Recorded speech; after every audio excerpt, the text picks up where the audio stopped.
আসসালামু আলাইকুম প্রিয় দর্শক, আপনারা কেমন আছেন? আশা করি ভালো আছেন।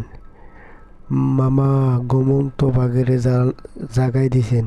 ইরান তো মধ্যপ্রাচ্যে হামলা করলো। ইরান রে খেপাই দিল ইসরায়েলও বুঝবো, মধ্যপ্রাচ্য বুঝবো।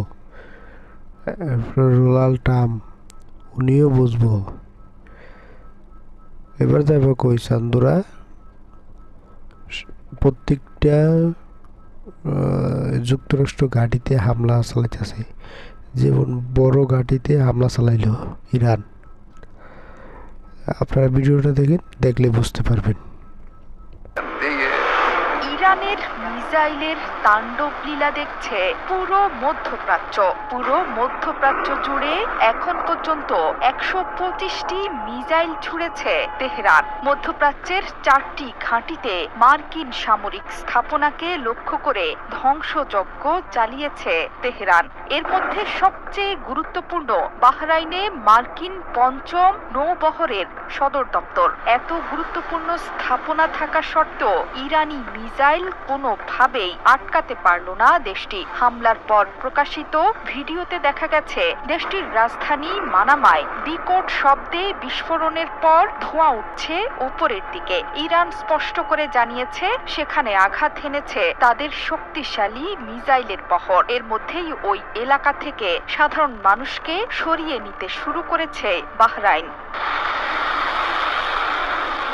একই সময়ে কুয়েত এবং সংযুক্ত আরব আমিরাতেও বিস্ফোরণের শব্দ শোনা গেছে। এছাড়া কাতারে প্যাট্রিয়ট প্রতিরক্ষা ব্যবস্থা ইরানের একটি মিসাইল ঠেকিয়ে দিয়েছে বলে জানিয়েছে কাতার ভিত্তিক সংবাদ মাধ্যম আল জাজিরা। ইরানের হামলায় মধ্যপ্রাচ্য জুড়ে তুমুল ক্ষয়ক্ষতির খবর দিয়েছে আন্তর্জাতিক গণমাধ্যমগুলো।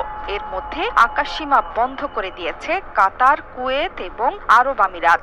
আবুধাবিতে ইরানের ছোড়া বেশ কয়েকটি মিসাইল আঘাত এনেছে। এতে একজনের মৃত্যু হয়েছে বলে জানিয়েছে আল জাজিরা। এই হামলাকে জাতীয় সার্বভৌম ও আন্তর্জাতিক আইনের চরম লঙ্ঘন বলছে আমিরাত।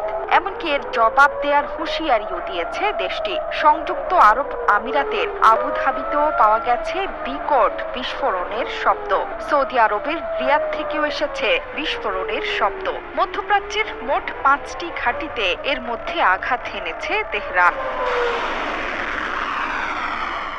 শনিবার সকালে ইরানে ইসরায়েলের আঘাতের পর 1 ঘন্টাও সময় নেয়নি তেহরান। শত্রুর আগ্রাসনের জবাবে অধিকৃত ভূখণ্ডের দিকে প্রথম দফায় মিসাইল এবং ড্রোন হামলা শুরু করে তেহরান। প্রথম দফায় ইসরায়েলের আকাশসীমায় অন্তত 35টি ব্যালিস্টিক মিসাইল ছুড়েছে ইরান। এর মধ্যে কিছু কিছু মিসাইল প্রতিহত করলেও বেশিরভাগই আঘাত হেনেছে লক্ষ্যবস্তুতে। ধ্বংসযজ্ঞের ভিডিও প্রকাশ করতে শুরু করেছে গণমাধ্যম। এখন পর্যন্ত একজন ইসরায়েলির আহত হওয়ার খবর পাওয়া গেছে ইরানি মিসাইলের আঘাতে। ইরানি মিসাইলের তাণ্ডবে দিক বিদিক ছুটছেন ইসরায়েলি জনগণ। হাসপাতাল থেকে শুরু করে সব জায়গাতেই ইরানি মিসাইলের ভয়ে নিরাপদ আশ্রয়ে যেতে মরিয়া ইহুদি জনগণ। দেশ জুড়ে জাতীয় জরুরি অবস্থা ঘোষণা হয়েছে আগেই। সামনে আরো কঠিন সময় অপেক্ষা করছে ইসরায়েল তথা পুরো মধ্যপ্রাচ্যের জন্য। যদি ভিডিওটা ভালো লাগে লাইক, শেয়ার, কমেন্ট করে জানাবেন। আর এরকম নতুন কোনো ভিডিও পেতে চ্যানেলটা সাবস্ক্রাইব করবেন। সবাই ভালো থাকবেন। আল্লাহ হাফেজ।